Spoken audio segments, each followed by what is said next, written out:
So this week's lecture was about women's war, primarily in World War II. And the first question is, in what specific ways did women in different places and circumstances seek to protect others, to sustain a sense of community, to resist psychological or physical torture, or to speak out about their experiences? The first story that caught me was Charlotte Delbo. So she was in the Auschwitz camp, internment camp, and when the story was taking place, she and a bunch of other women were in a ditch and they were just digging. Eventually, the warden passes by and was like, "All right, everybody get out the ditch. Go start working on something else." So everyone got out the ditch except for Charlotte.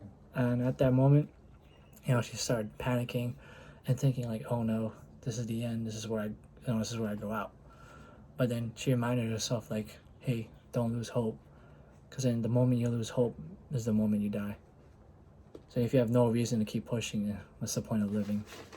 So she kept persevering, even though she was like the only one in the ditch. She still kept digging and just kept pushing and pushing. Eventually, the warden came back, was like, "Hey, what are you still doing here? Go back to everybody else." So she ran back and met up with her friend Lulu, and Lulu was like a mother figure to her. And so she came back.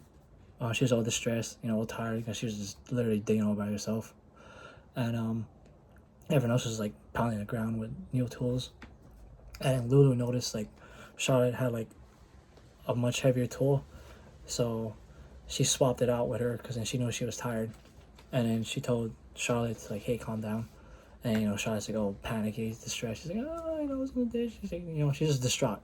So Lulu tells her like, "Hey, the moment the guards leave, just let it all out." She's like, "What do you mean?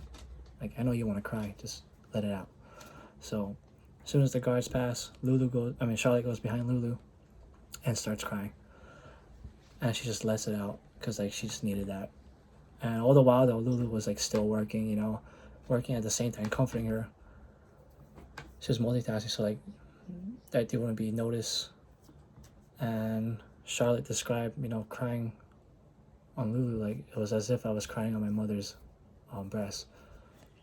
So it was, like I said, Lulu was like a motherly figure to her, and just like those little small notions and small acts of kindness really helped her push through in difficult times.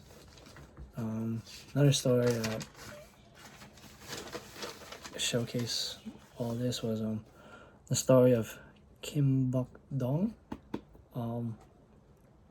So she was a Korean little girl back at the time when she was enslaved to the Japanese Empire during World War II to become a comfort woman. And like the sad part was like, she was told like she was just gonna go and work at the factory, and she'll eventually come back to her family. But little did she know like that wasn't the case. And so for like 8 years, she was just a sex slave, and it's just terrible. This is something hard to stomach.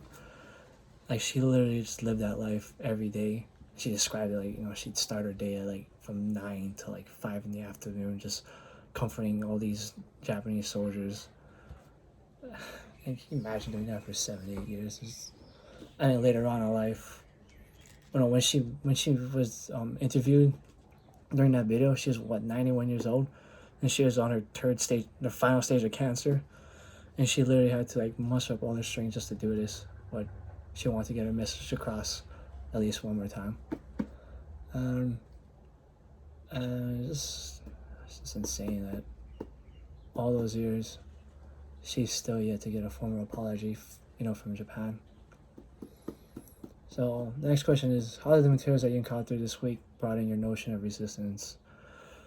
I'm like, geez, you had to be really strong, really resilient just to go through like what all these women went through.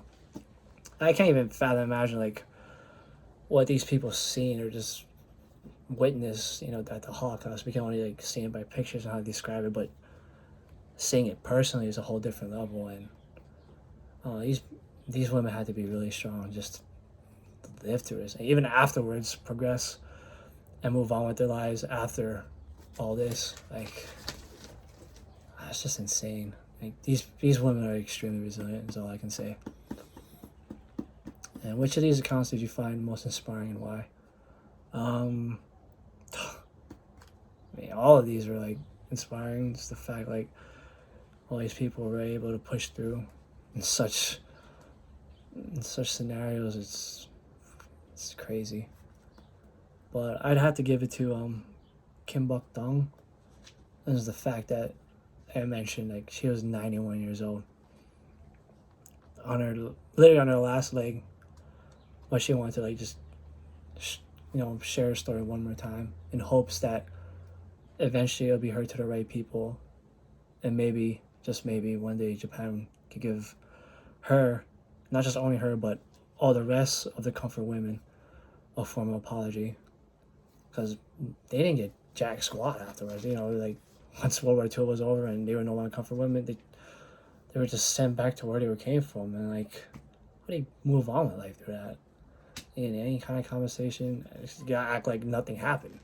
But like, she even like, when her mom was asking like why she didn't want to get married, and then she finally told her like what really happened when she left. Like it shocked her mom so much. Like, eventually, she had a heart attack, and she died from that. It's just like, it's just crazy. 7, 8 years as being a comfort woman, and no one, not one way of just being pardoned for it or getting apologies. Hopefully one day. We'll see. Only one can see.